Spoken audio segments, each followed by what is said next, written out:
تجھ پہ قربان ہم پاکستان، دشمنوں کو معلوم نہ تھا کہ اس کا مقابلہ جس قوم سے ہے۔ اس کے پاس اسلحہ اگرچہ کم ہے لیکن وطن کی حفاظت میں اس کے جان نثاروں کا جذبہ آسمان کو چھو رہا ہے۔ یوم دفاع جیسا کہ نام سے ظاہر ہوتا ہے، اس کی یاد میں منایا جاتا ہے کہ جس دن ہماری افواج نے 1965 میں ہندوستانی افواج کا ڈٹ کر مقابلہ کیا اور اپنے ملک کا دفاع کیا۔ اسے ہر سال 6 ستمبر کو منایا جاتا ہے۔ ہمت و حوصلہ، جواں مردی، اثار و قربانی، جذبہ و شہادت اور وطن کے لیے جان قربان کرنے کی یہ داستان چند آنکھ میں نہیں لپیٹی جا سکتی۔ یوم دفاع پر ملک بھر میں پریڈز اور ہمارے اسکولوں میں، سرکاری اور غیر سرکاری اداروں، مدارس میں اس موقع پر ایونٹ منعقد کروائے جاتے ہیں۔ ملکی سطح پر ایک عظیم و شان ایونٹ ہوتا ہے۔ پرچم کشائی، پریڈز، فوجی نمائش، انعامی تقریب، ملی نغمہ گانا، فوجی تقریب وغیرہ قومی نجی چینلز پر سارا دن دکھائی دی جاتی ہیں۔ یہ دن ہمارے اس عزم کے تجدد کا بھی دن ہے اور ہم اپنے ملک کے لیے جان و مال قربان کرنے کو ہر وقت تیار ہیں۔ وطن کے دفاع سے ہم کہیں غافل نہیں ہیں۔ ہم ایک مضبوط قوم ہے۔ ہم عوام و حکومت اپنی پاک فوج کے ساتھ ہیں اور ہم کسی بھی غیر ملکی قوم و ملک کی دھمکی یا جارحیت سے نہیں ڈریں گے، بلکہ ہم منہ توڑ جواب دیں گے۔ دشمن چاہے ہم سے 10 یا 100 گنا زیادہ طاقتور ہو، مکار اور چال باز ہو، اس دن کا خاص پیغام اپنے ملک کے بچوں اور نوجوانوں کو اپنے ملک کی آزادی کا خود مختاری کی اہمیت سے آگاہ کرنا ہے۔ یہی جوش و جذبہ 6 ستمبر 1965 میں ہونے والی پاک بھارت کی جنگ کے دوران اس وقت بچوں بوڑھوں میں دیکھنے کو ملا تھا۔ 1965 کی جنگ کا غیر جانبداری سے اور غیر جذباتی جائزہ لیا جائے تو یہ بات سامنے آتی ہے کہ اس وقت عوام ایک قوم بن کر ابھری۔ پاکستانی قوم کی طرف سے ملی یکجہتی، نظریاتی اور جغرافیائی سرحدوں کی حفاظت کی خاطر ہر طرح کی قربانی دینے کا جذبہ پیدا ہوا اور عوام ہر طرح کا فراق مٹا کر، بھلا کر، متحد ہو کر دشمنوں کو ناکو چنے چبوانے کا بے مثال عملی مظاہرہ پیش کیا گیا تھا۔ یہ آزادی، یہ امن ہمیں جو حاصل ہے، یہ سب ہماری دفاع کے ارادوں کی وجہ سے حاصل ہے، جس میں سر فہرست ہماری فوج ہے اور ISI ہے۔ ان اداروں کی وجہ سے ہی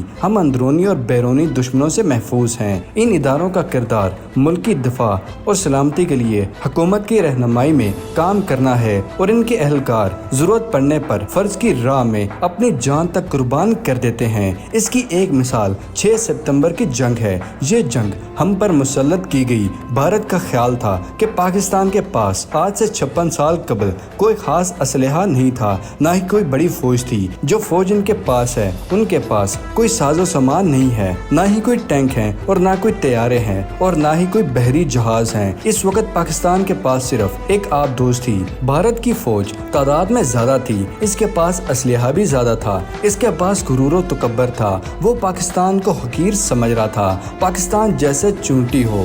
اس بات کا اندازہ آپ اس بات سے لگا سکتے ہیں کہ بھارتی جنرلوں اور سیاست دانوں کا کہنا تھا کہ صبح کا ناشتہ ہم لاہور میں جا کر کریں گے کہ جیسے ان کے خالہ جی کا یہ گھر ہو۔ 5 اور 6 ستمبر 1965 کی درمیانی شب بھارت نے پاکستان کے 3 علاقوں سیال کوٹ، لاہور اور قصور پر بیک وقت شب و خون مارا تھا۔ ہندوستانی فوج کے کمانڈر ان چیف نے اپنے ساتھیوں سے کہا کہ وہ لاہور کے جم خانہ میں شام کو شراب کی محفل سجائیں گے۔ ہماری مسلح افواج نے جواب میں کمانڈر ان چیف کے منہ پر وہ تمانچے جھاڑے کہ وہ مرتے دم تک منہ چھپاتا رہا۔ لاہور کے سیکٹر کو میجر عزیز بھٹی جیسے سپوتوں نے سنبھالا، جان دے دی، مگر وطن کی زمین پر دشمن کا ناپاک قدم قبول نہ کیا۔ بھارتی فوجوں کے ہاتھ لاہور کی ایک ڈبل ڈیکر منی بس لگ گئی، جس کی تصویریں دنیا بھر میں دکھا کر بھارتیوں نے پروپیگنڈا کیا کہ وہ لاہور پر قبضہ کر چکے ہیں۔ اس وقت کے صدر پاکستان ایوب خان نے بھارتی حملے کے پیش نظر فوری طور پر ہنگامی حالات کا اعلان کیا۔ اعلان کرتے ہوئے کہا کہ 10 کروڑ پاکستانی شہریوں کے لیے آزمائش کا وقت آن پہنچا ہے، تیار ہو جاؤ کاری ضربے لگانے کے لیے، کیونکہ جس نے تمہاری صدوں پر اپنا سایہ ڈالا ہے اس کی تباہی یقینی ہے۔ صدر ایوب خان نے پوری قوم کے نام اپنی تقریر میں کہا کہ 10 کروڑ پاکستانی جن کے دل پر لا الہ الا اللہ محمد رسول اللہ کے نعروں سے گرمائے ہوئے ہیں، اس وقت تک خاموش نہ بیٹھیں گے جب تک ہندوستان کی توپیں ہمیشہ کے لیے خاموش نہ ہو جاتی۔ ہندوستانی حکمرانوں کو بھی ابھی تک احساس نہیں کہ ان کا مقابلہ کس قوم سے آن پڑا ہے۔ پاکستانی اللہ تعالیٰ کا نام لے کر ایک آرمی کی طرح جنگ لڑیں گے۔ اللہ نے انسانوں سے یہ وعدہ کیا ہے کہ جو پورا ہو کر رہے گا، سچائی اور صداقت ہمیشہ ہی فتح مند رہا کرتی ہے۔ اس بار یہ وعدہ پورا ہوگا اور ان کو سبق سکھا دیا جائے گا جسے وہ کبھی فراموش نہیں کر سکیں گے۔ پاکستان زندہ باد۔ پاکستان کی بہادر اور عظیم افواج پائندہ باد۔ لیکن قبل اس وقت کے بھارتی ٹینک BRB نہر کا پل عبور کرتے سرحدوں پر موجود ہمارے بہادر فوجیوں نے جان پر کھیل کر نہر کا پل توڑ دیا۔ یہ بھارتی فوج کے لیے ایک بڑا دھچکا تھا۔ وہ جلد سے جلد نہر کو عبور کرنا چاہتی تھی، اس سے قبل کہ وہ متبادل انتظام کرتی۔ پاک فوج کے مزید جوان حیرت انگیز تیز رفتار کے ساتھ محاذ پر پہنچ گئے اور بھارتی ٹینکوں کے سامنے سیسا پلائی دیوار بن کر لاہور کے شہر کو محفوظ کر لیا۔ یہ وہی مقام تھا جہاں ہمارے ہیرو میجر عزیز بھٹی شہید نے دشمن کے دان کھٹے کیے اور بھارت اور جرأت کی ایک لازوال تاریخ رقم کی۔ حملے کے وقت میجر عزیز بھٹی لاہور سیکٹر میں برکی کے علاقے میں ایک کمپنی کی کمان کر رہے تھے۔ انہوں نے نہر کے اگلے کنارے پر متعین پلٹون کے ساتھ آگے بڑھنے کا فیصلہ کیا۔ 9 اور 10 ستمبر کی درمیانی رات کو دشمن نے اس سارے سیکٹر میں بھرپور حملے کیے اور اپنی ایک پوری بٹالین جھونک دی۔ میجر عزیز بھٹی جب نہر کے کنارے پہنچے تو دشمن اس مقام پر قبضہ کر چکا تھا۔ انہوں نے ایک انتہائی شدید حملے کی قیادت کرتے ہوئے دشمن کو اس علاقے سے باہر نکال پھینک دیا۔ دشمن کے پاس ٹینکوں کی فروانی تھی اور وہ تابڑ توڑ حملے کرتا تھا، لیکن دوسری طرف میجر عزیز بھٹی اور ان کے جوانوں کے دل بھی شوق شہادت اور وطن کی محبت سے لبریز تھے، اور اسی عزم کے ساتھ انہوں نے دشمن کو روکے رکھا اور ان کی کمپنی 7 دن تک دشمنوں کا مقابلہ کرتی رہی۔ اور دوسری طرف دشمن حیران تھا کہ نہر کے اس پار آخر وہ کون سی قوت ہے جو ہمیں آگے بڑھنے ہی نہیں دے رہی۔ 12 ستمبر کی صبح میجر عزیز بھٹی دوربین سے دشمن کی نقل و حرکت کا مشاہدہ کر رہے تھے کہ ٹینک کا ایک فولادی گولہ ان کے سینے پر لگا اور یوں انہوں نے وطن کی حفاظت میں اپنی جان کا نذرانہ پیش کر دیا۔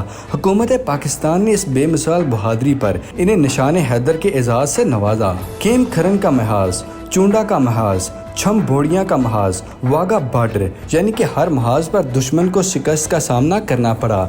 بھارت نے سیالکوٹ محاذ پر دنیا کا سب سے بڑا ٹینکوں کے حملے کا منصوبہ بنا رکھا تھا، جو پاک فوج کے نڈر اور بہادر سپاہیوں نے ناکام بنا دیا۔ چونڈا کے مقام پر جوانوں نے سینے پر بم باندھ کر ٹینک اڑا دیے۔ عالم کا لاجواب فضائی مارکا کسے یاد نہ ہوگا۔ 30 سیکنڈ میں 5 بھارتی طیارے گرا کر قوم کی تاریخ میں شجاعت اور بہادری کے نئے باب کا اضافہ کر دیا۔ اس جنگ میں اس شاہین نے دشمنوں کے درجنوں طیارے تباہ کر دیے۔ پاک نیوی کا بحری بیڑا، جس میں پاکستان کی واحد آبدوز غازی بھی شامل تھی، ہندوستان کے ساحل دراکا پر حملہ کرنے کے لیے روانہ ہوئی۔ اس قلعے پر نصب ریڈار ہمارے پاک فضائیہ کے آپریشن میں ایک رکاوٹ تھی۔ 7 اور 8 کی شب کو دورکا کی مشہور بندرگاہ کو تباہ کر دیا گیا۔ پاک افواج نے بری، بحری اور فضائی تینوں میدانوں میں بھارتی عزائم کو خاک میں ملا دیا۔ پاکستان نے اسلحہ، فوج کی کمی، ٹینک اور توپوں کی نہایت کم تعداد میں جنگی طیارے ہونے کے باوجود بھارتی افواج کو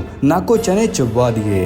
اس جنگ میں ریڈیو پاکستان کا کردار ناقابل فراموش تھا، جس نے اس محاذ پر بہترین صلاحیت کا مظاہرہ کیا۔ شاعروں کے لکھے ہوئے اور گلوکاروں کے گائے قومی نغموں کو ریڈیو نے ملک کی گلی گلی میں عام کر دیا۔ اس جنگ میں قوم کا جذبہ قابل دید تھا۔ پاکستان طیارے جب بھارتی طیاروں کا پیچھا کرتے تو پاک وطن کے شہری بڑے جوش و جذبے کے ساتھ سڑکوں اور گلیوں میں نکل آتے اور نعرہ تکبیر بلند کرتے، یہاں تک کہ بچے بھی بالکل بے خوف سڑکوں پر نکل آتے۔ اس جنگ کے موقع پر پاک نیوی اور بحریہ نے بھی بھرپور حصہ ڈالا۔ پاک فضائیہ نے بھارتی بھری فوج کا سیالکوٹ پر حملے کا منصوبہ بھی خاک میں ملا دیا۔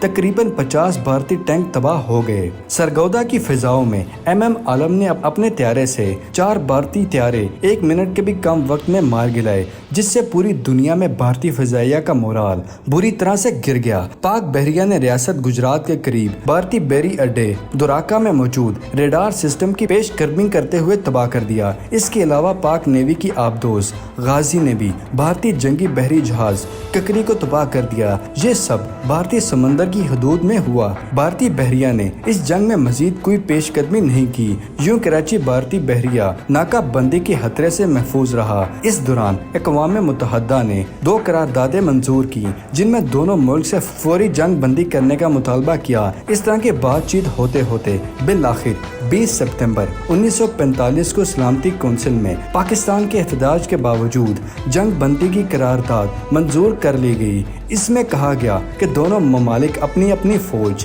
5 اگست 1945 والی جگہوں پر لے آئیں۔ اس طرح 23 ستمبر کو جنگ بندی ہو گئی۔ مجموعی طور پر اس جنگ میں پاک فوج نے 1600 مربع میل تک پھیلے بھارتی علاقے کو اپنے قبضے میں کر لیا، جبکہ 445 مربع کلومیٹر کا علاقہ بھارت کے قبضے میں رہا، جس میں بھارت نے توقع سے کہیں زیادہ ناکامیاں سمیٹی۔ لاہور میں قبضے کا خواب دیکھنے والا بھارتی وزیر اعظم لال بہادر شاستری بھارتی عوام کی جانب سے اس قدر شدید تنقید کی گئی کہ اس پریشر کی تاب نہ لا سکا اور وہ مر گیا۔ حقیقت یہ ہے کہ چند ستمبر کا فیصلہ بھارت کی بہت بڑی غلطی تھی جس میں اس کو شکست فاش ہوئی۔ کچھ عرصہ قبل بھارتی افواج میں اعلیٰ ترین عہدے سے ریٹائر ہونے والے ایئر مارشل بھارت کمار نے the devils of the Himalayan eagle the first Indo Pak war کے نام سے ایک کتاب لکھی، جس میں انہوں نے 50 سال میں پہلی مرتبہ تسلیم کیا کہ 1965 کی جنگ میں پاکستان کے مقابلے میں بھارت کو زیادہ نقصان اٹھانا پڑا تھا، یہاں تک کہ پاکستان نے صرف 2 دن میں